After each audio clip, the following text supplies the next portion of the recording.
It was one of the most brutal and vicious civil wars that much of the world has never heard of.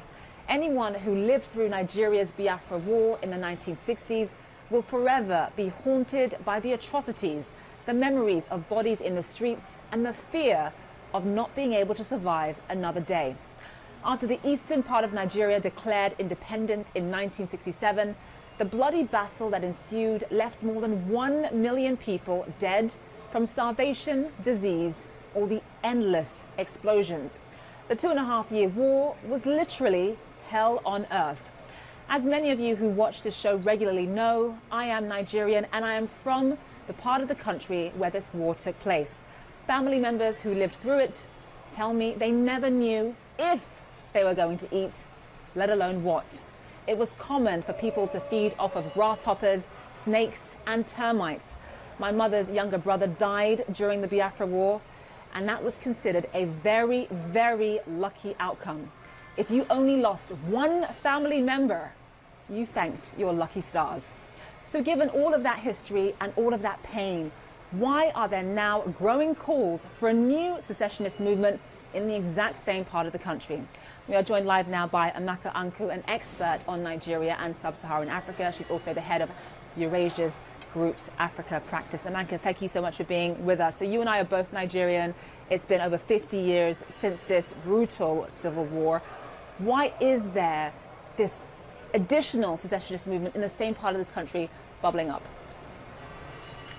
Look, Zain, the fundamental problem here is that Nigerians don't trust Nigeria, right? Like you said, and there are many reasons for that, right? All the years of military rule, Nigeria has underinvested in Nigerians and in basic services like healthcare, education, infrastructure, and there is then the broader issue of justice, right? We saw the protests last year. Police officers kill people and nothing ever happens to them. So, all of this is taking place against this history of the civil war that you just explained, where a lot of people in the Southeast in particular feel like there's never been an official recognition of the suffering of the region, right? We don't have a day every year where the country remembers what happens and these lives that were lost. That was disproportionately in the region, right? We don't even teach the history in the schools.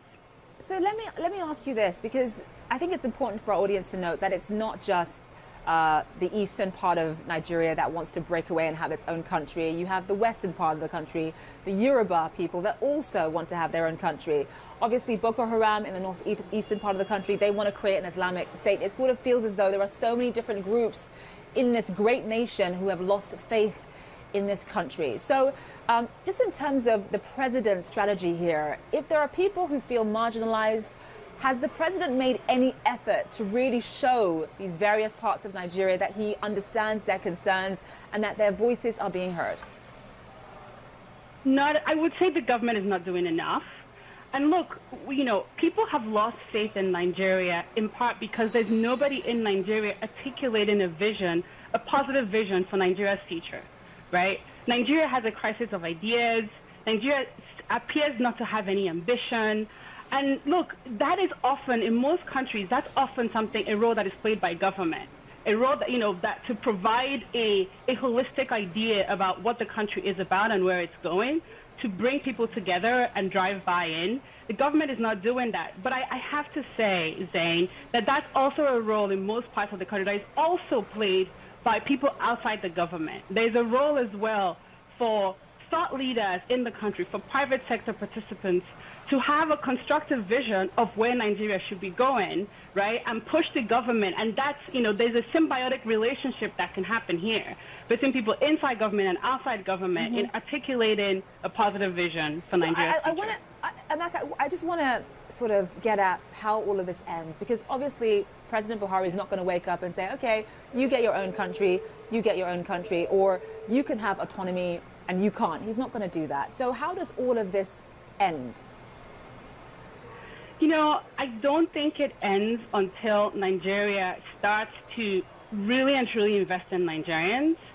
until the Nigerian government, and it's, whether it's Buhari or the person who comes after him, respects Nigerians enough to communicate consistently and clearly where the country is going, what their vision is, right? And then to start to invest in education, in healthcare, in infrastructure, and all of the things that make a society function and make an economy competitive, right? Until that happens, you will continue to see these kinds of calls for secession.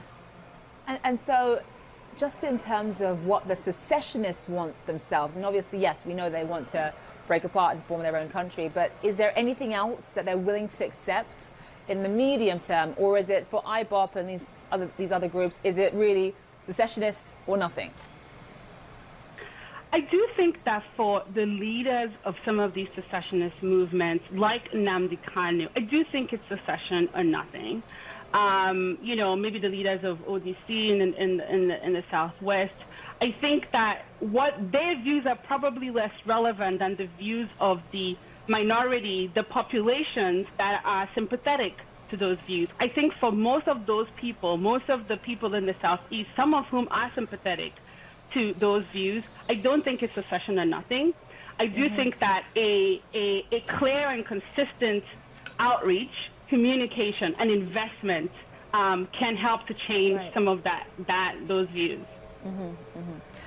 I mean, it's such a shame because Nigeria is such a beautiful country. It has so much potential, and just seeing all of these different areas wanting to separate, saying that they've had enough of being part of this great nation is very, very sad indeed. Amaka Anku, thank you so much for being with us.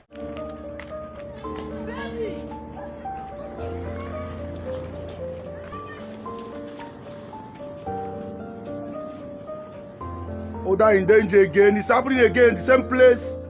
It happened the other time. How could it go over?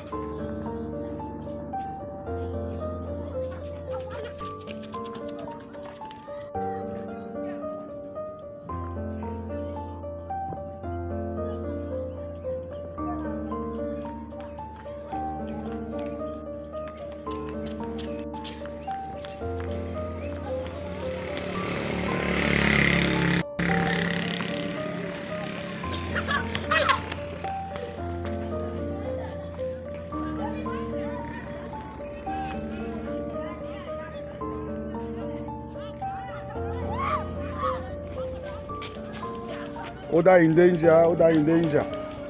Danger in Oda, they're coming. There. See there.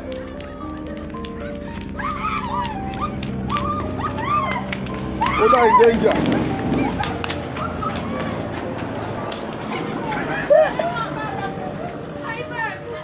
So go. Make it go chop.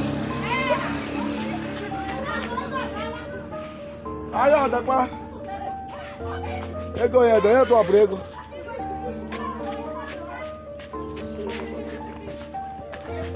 Oda nsogbu nọ n'ụda.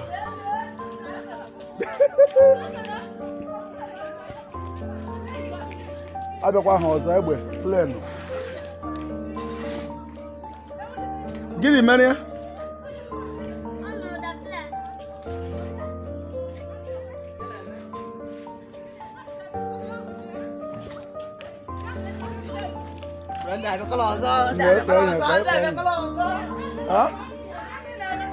Foto cancel.